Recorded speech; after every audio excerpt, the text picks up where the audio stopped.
আসসালামু আলাইকুম প্রিয় শিক্ষার্থী বন্ধুরা, আশা করি তোমরা সবাই ভালো আছো। আজকে তোমাদের দীর্ঘদিন পরে 4 নম্বর ক্লাসটা নিব। গত ক্লাসে তোমাদেরকে যে ক্লাসটা নিয়েছিলাম এটা হচ্ছে তোমাদের দেখতে পাচ্ছ যে নটিক্যাল পাবলিকেশনের উপরে। নটিক্যাল পাবলিকেশন, তো গত ক্লাসে যে পাবলিকেশনগুলোর নাম বলেছিলাম, বাকি যে কিছু পাবলিকেশন আছে আজকে তোমার সেই পাবলিকেশনগুলোর নাম আছে আমরা এখানে লিখে দিয়েছি অলরেডি। এখন এগুলোর ডিটেলস বলা হবে। তো এখন পাবলিকেশনগুলোর এক নম্বর হচ্ছে মেরিনার্স হ্যান্ডবুক। মেরিনার্স হ্যান্ডবুকটা কি আসলে? মেরিনার্স হ্যান্ডবুকটা হচ্ছে, মেরিনার মানে কি, যে জাহাজ চাকরি করে সে হচ্ছে মেরিনার। তার হ্যান্ডবুকস তার মানে হচ্ছে সে হাতে যে বইটা রাখে, অর্থাৎ একজন মেরিনারের জাহাজ চালাতে হলে তার যে সমস্ত তথ্য থাকা দরকার সমস্ত তথ্য কম বেশি করে মোটামুটি সমস্ত তথ্যের একটা সামান্য যে বইটার ভিতরে থাকে এটা হচ্ছে মেরিনার্স হ্যান্ডবুক। এই মেরিনার্স হ্যান্ডবুকের ভিতরে তোমার বিভিন্ন পথের রুটের তথ্য থাকবে, তারপরে ঝড় বৃষ্টি ওয়েদার সম্পর্কে থাকবে, বিভিন্ন ধরনের তথ্য থাকবে যেটা একজন মেরিনারের খুবই প্রয়োজন। এবার হচ্ছে নটিক্যাল আলমেনাক। নটিক্যাল আলমেনাক যে বইটা, নটিক্যাল আলমেনাক বইটা হচ্ছে এটার দ্বারা চাঁদ সূর্যের হিসাব করা হয়। চাঁদ সূর্য তারপরে নক্ষত্র এগুলোর একটা হিসাব ওই নটিক্যাল আলমেনাকের ভিতরে আছে। এটার দ্বারা কি কাজ? এটার দ্বারা কাজ হচ্ছে আমরা যখন গভীর সাগরে চলাচল করি, গভীর সাগরে চলাচল করার সময় আমাদের অবস্থান নির্ণয় করতে চাঁদ সূর্য তারপরে বিভিন্ন তারা এগুলো ব্যবহার করা হয়। এবং কম্পাস ইরর, আমরা যে কম্পাস ব্যবহার করবো সেই কম্পাসের ইরর ভুল নির্ণয় করার জন্য যে বিভিন্ন তথ্যের প্রয়োজন হয় সেই তথ্যগুলো এই যে নটিক্যাল আলমেনাক বইয়ের ভিতরে আছে। এরপর হচ্ছে নরিস টেবিল। নরিস টেবিলটাও সেম জিনিস, একটু ডিফারেন্স, ওটার ভিতরে বিভিন্ন হিসাব নিকাশ। নরিস টেবিলের ভিতরে হচ্ছে বিভিন্ন হিসাব নিকাশ আছে। ওটাও তোমার জাহাজের পজিশন, জাহাজের অবস্থান নির্ণয় গভীর সাগরে। যেমন আগের পূর্বেকার দিনে তো জিপিএস ছিল না, বর্তমানে জিপিএস চালু আছে, গ্লোবাল পজিশনিং সিস্টেম। এটার মাধ্যমে আমরা সরাসরি পজিশন পেয়ে যাই, সরাসরি পজিশন পেয়ে চার্টে বসিয়ে আমাদের অবস্থানটা নির্ণয় করে ফেলতে পারি। কিন্তু পূর্ববর্তী দিনে, আগেকার দিনে জিপিএস ছিল না, তখন এটা নটিক্যাল আলমেনাক এবং নরিস টেবিল এই দুটো বইয়ের মাধ্যমেই জাহাজের অবস্থান নির্ণয় করা হতো এবং সেই অবস্থানেই চার্টে বসানো হতো। এরপরে হচ্ছে দেখতে পাচ্ছ যে নরিস টেবিলের পরে হচ্ছে ডিস্টেন্স টেবিল। ডিস্টেন্স টেবিলটা হচ্ছে দূরত্বের একটা সব, দূরত্ব, কোথাকার দূরত্ব, এই দূরত্বটা হচ্ছে পোর্ট টু পোর্ট দূরত্ব। অর্থাৎ আমি চিটংপোর্ট থেকে যাব, চিটংপোর্ট থেকে মংলাপুরে যাব, তো চিটংপোর্ট থেকে মংলাপুরের দূরত্ব কত এটা এই বইতে দেওয়া থাকবে। তারপরে আবার চিটংপোর্ট থেকে সিঙ্গাপুর যাব, তো সিঙ্গাপুর যেতে সিঙ্গাপুরের দূরত্ব কত, চিটংপোর্ট সিঙ্গাপুর কত দূরত্ব এটা থাকবে। আবার সিঙ্গাপুর থেকে চায়না অথবা জাপান যাবে তুমি, তো তখন চায়না সিঙ্গাপুর থেকে ওইখানের দূরত্ব কত এটা দেওয়া থাকবে। এভাবে করে বিভিন্ন পোর্টে, একটা পোর্ট থেকে আরেকটা পোর্টে যেতে কত দূরত্ব, কত নটিক্যাল মাইল দূরত্ব, এটা হচ্ছে ডিসটেন্স টেবিলে দেওয়া থাকে। এখন এই দূরত্বটা আমাদের কিসের জন্য দরকার? দূরত্বটা দরকার হচ্ছে যে আমি একটা পোর্ট থেকে আরেকটা পোর্টে যাব, এই যেতে আমার জাহাজের স্পিড কত আমি তো জানি যে ঘন্টায় আমার জাহাজটা 10 নটিক্যাল মাইল যাবে। তো একটা পোর্ট থেকে আরেকটা পোর্টে যেতে যে দূরত্বটা হয় ওই দূরত্বকে আমাদের জাহাজের গতি দিয়ে, স্পিড দিয়ে ভাগ করলে আমরা মোট সময় পেয়ে যাব যে কত সময় আমার ওখানে যেতে প্রয়োজন হবে। সেই অনুযায়ী আমরা পরবর্তী পোর্টকে আমাদের এজেন্ট মালিক এদের জানিয়ে দেব যে আমি বাংলাদেশ থেকে এখন সেট করলাম, আগামী 7 দিন পরে এত তারিখে এই কয়েকটা সময় আমি পৌঁছে যাব সেখানে। এরপর হচ্ছে bridge procedure guide. Bridge procedure guide একটা পাবলিকেশন। এই ব্রিজ প্রসিডিউর গাইডের ভিতরে একটা মূল প্রতিপাদ্য বিষয় হচ্ছে একজন নাবিকের ব্রিজে থাকা অবস্থায় তার কি কি দায়িত্ব সম্পর্কে বিস্তারিত ব্রিজ প্রসিডিউর গাইডে দেওয়া হয়। তো ব্রিজ প্রসিডিউর গাইডে যেগুলো থাকে সাধারণত কিছু একটা ডিফিনেশন দিচ্ছি, সেটা হচ্ছে একটা মানুষ নদীতে পড়ে গেছে, তখন তার কি দায়িত্ব? জাহাজে আগুন লেগে গেছে, এখন কি দায়িত্ব? জাহাজে ফ্লাডিং হয়েছে অর্থাৎ পানি উঠে গেছে, এখন কি দায়িত্ব? এই ধরনের বিভিন্ন ইমার্জেন্সি সিচুয়েশন অর্থাৎ জরুরি অবস্থায়, বিভিন্ন জরুরি অবস্থায় কার কি দায়িত্ব, কিভাবে কিভাবে দায়িত্ব পালন করতে, কি দায়িত্ব পালন করতে হবে একজন ব্রিজম্যানের, সেইটা ব্রিজ প্রসিডিউর গাইডের ভিতরে দেওয়া থাকে। এরপর হচ্ছে international code of signalling. International code of signalling বলতে বোঝায় যে এটা হচ্ছে একটা সিগন্যালিং বুক।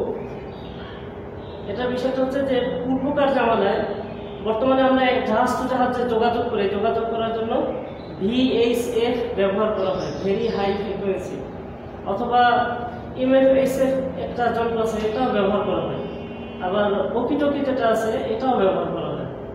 তো বর্তমানে এই আধুনিক যন্ত্রপাতিগুলো বের হয়েছে যার দ্বারা আমরা একটা জাহাজের সাথে আরেকটা জাহাজে যোগাযোগ করতে পারি। কিন্তু পূর্বেকার জামানাতে এগুলো ছিল না, তখন যোগাযোগের মাধ্যম ছিল লাইট সিগন্যাল এবং সাউন্ড সিগন্যাল। লাইট সিগন্যাল এবং সাউন্ড সিগন্যালের দ্বারা এক একটা মেসেজ অর্থাৎ বার্তা আদান প্রদান করা হতো একটা জাহাজের সাথে। এটা কিভাবে করা হতো? এটা হচ্ছে ইন্টারন্যাশনাল কোড অফ সিগন্যালিং বইয়ের মধ্যে দেওয়া আছে। ইন্টারন্যাশনাল কোড অফ সিগন্যালিং বইয়ের মধ্যে আছে যে প্রত্যেকটা অক্ষর ABCD এরকম প্রত্যেকটি অক্ষরের আলাদা আলাদা সিগন্যাল দেওয়া থাকে। যেমন এতে হচ্ছে আলফা, আলফা মানে হচ্ছে এর সিগন্যাল ধরবে ডি দা, তার মানে হচ্ছে অন্য একটা জাহাজ যদি একটা ছোট শব্দ করে একটা বড় বড় শব্দ করে পাশাপাশি, তাহলে আমি বুঝতে পারবো যে ওই জাহাজটা আমাকে এ লিখতে বলেছে, এ। তারপরে বি ব্রেভো, ডা ডিপ ডিপ ডিপ, তার মানে হচ্ছে ওইটা যদি সে দেয় ডা ডিপ ডিপ ডিপ, তাহলে আমি বুঝতে পারবো ওই জাহাজটা আমাকে বি লিখতে বলেছে। তো এভাবে করে করে মেসেজের আদান প্রদান করা হতো আগের দিনে। এই জন্য ইন্টারন্যাশনাল কোড অফ সিগন্যালিংটা ব্যবহার করা হয়। এটা এখনো জাহাজে রাখতে হয়, কারণ ইলেকট্রনিক যন্ত্রপাতি যদি নষ্ট হয়ে যায় তখন কি করার আছে, তখন তো আবার আগের যুগে ফিরে যেতে হবে। এরপর হচ্ছে ILR maritime voice system. ILR maritime voice system এটা হচ্ছে একটা জাহাজ যখন নদীতে অথবা সাগরে চলাচল করে, নদীতে অথবা সাগরে চলাচল করার সময় তার একটা চ্যানেল নির্ধারিত থাকে। চ্যানেল অর্থাৎ যেখান থেকে জাহাজগুলো চলতে পারবে, যথেষ্ট পরিমাণ গভীরতা আছে, সেটাকে চ্যানেল বলা হয়। সেই চ্যানেল নির্ধারণ করার জন্য বয়া ব্যবহার করা হয়। চ্যানেল নির্ধারণ করার জন্য বয়া ব্যবহার করা হয়। এই বয়াগুলো নিয়ে একটা পাবলিকেশন যেটার নাম হচ্ছে আইএলআর মেরিটাইম ভয়েস সিস্টেম। এটা খুবই গুরুত্বপূর্ণ আমাদের জন্য, এবং একজন মেরিনারের সমস্ত বয়াগুলো একেবারে লক্ষ্য করে রাখতে হয় যে কোন বয়ার কি কাজ, তারপরে সেই বয়াটা কিভাবে চিনব, তারপর সেই বয়া দেখলে একটা বয়া দেখলে আমার কি অ্যাকশন, পুরো জিনিসটা একজন মেরিনারের মাথার ভিতরে থাকে। এরপর হচ্ছে admiralty chart symbol. Admiralty chart সিম্বলটা হচ্ছে আমরা যে প্রথম ক্লাসে একটা চার্ট দেখিয়েছিলাম, হ্যাঁ, ওই চার্টের ভিতরে প্রচুর পরিমাণে আঁকা আছে, বিভিন্ন ছোট ছোট ছবি আঁকা আছে, তারপরে বিভিন্ন লেখা আছে। যে এই লেখাগুলো কি একটা সাগরের, একটা নদীর পুরো ডিটেলস চার্টের ভিতরে দেওয়া আছে। তো দেখা যায় সব কিছু যদি লিখতে হয় যে this is a here is a water tank, here is a temple, এরকম লিখতে গেলে পুরো চার্ট শুধু লেখাই পড়ে যাবে। এই জন্য কি করা হয়েছে, এই জন্য ব্রিটিশ অ্যাডমিরালটি তারা এটা সিদ্ধান্ত নিয়ে বের করেছে যে এক একটা জিনিসের জন্য একটা ছোট ছোট সিম্বল আবিষ্কার করেছে। যেমন এক জায়গায় একটা ওয়াটার ট্যাঙ্ক আছে, পানির ট্যাঙ্ক, সেখানে পানির ট্যাঙ্কের ছোট একটা ছবি দেওয়া আছে। এরকম করে যেখানে পানির গভীরতা, সেখানে গভীরতাটা ছোট করে লেখা আছে। তো এরকম করে চার্টের ভিতরে বিভিন্ন জিনিসের, নদীর ভিতরে প্র্যাকটিক্যালি যেগুলো থাকে, নদীতে সাগরে প্র্যাকটিক্যালি যেগুলো থাকে ওগুলোকে চার্টের ভিতরে স্থাপন করা হয় বিভিন্ন সিম্বলের মাধ্যমে, অর্থাৎ বিভিন্ন প্রতীকের মাধ্যমে স্থানান্তরিত করা হয়। আবার কিছু জিনিস সরাসরি লিখে দেওয়া হয় ছোট করে, বেশিরভাগই প্রতীকের মাধ্যমে স্থানান্তরিত করা হয়। এখন সেই প্রতীকগুলো বোঝার জন্য একটা পাবলিকেশন যেটার নাম হচ্ছে admiralty chart symbol. Admiralty chart symbol, এই অ্যাডমিরালটি চার্ট সিম্বল নিয়ে আমাদের সাথে আমাদের ক্লাস হবে, যেটা একটা শীট তোমাদের দেওয়া হয়েছে, শীটটা তোমরা সবাই ডাউনলোড করে নেবে। সেই শীটের ভিতরে বিভিন্ন সিম্বল দেওয়া আছে, ওই সিম্বলগুলো তোমাদেরকে বুঝিয়ে দেওয়া হবে। এরপর আরেকটা হচ্ছে admiralty chart correction lock. Accurately chart correction lock হচ্ছে, এটা হচ্ছে একটা চার্ট, নেভিগেশনাল চার্ট তৈরি করা হয় একটা নির্দিষ্ট সময়। যেমন 2020 সাল জুলাই মাস, এখন একটা চার্ট তৈরি করা হয়েছে, যে চার্টের ভিতরে নদীর গভীরতা আছে 10 মিটার। তারপরে একটা চ্যানেল এঁকে দেখা যাচ্ছে, এই চ্যানেল দিয়ে জাহাজ চলতে পারবে। কিন্তু দেখা গেল আগামী মাসে সেখানে মাটি পড়ে, পলি পড়ে সেই গভীরতা চেঞ্জ হয়ে গেছে।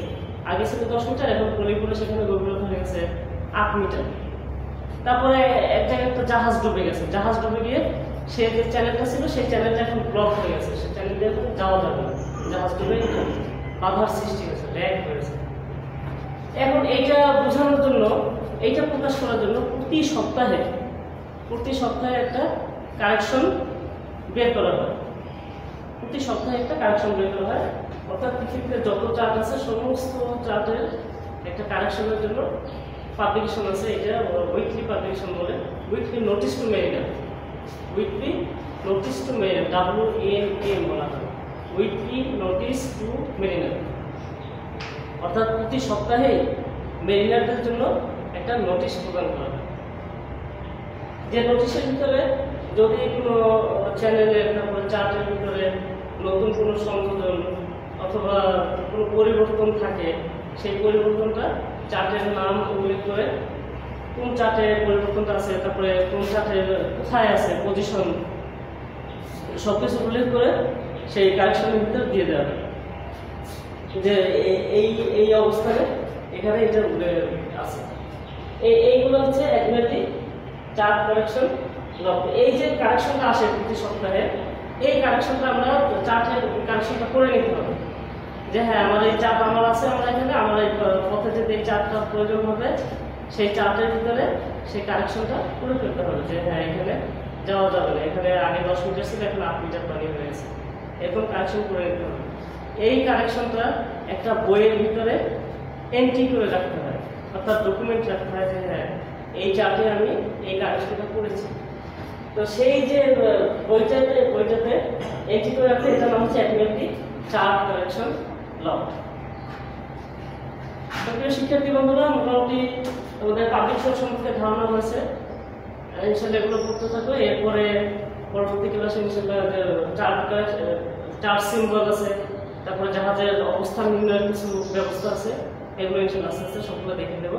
তো ধন্যবাদ সবাইকে, আল্লাহ হাফেজ, ভালো থাকবেন সবাই, আসসালামু আলাইকুম ওয়া রাহমাতুল্লাহি ওয়া বারাকাতুহু।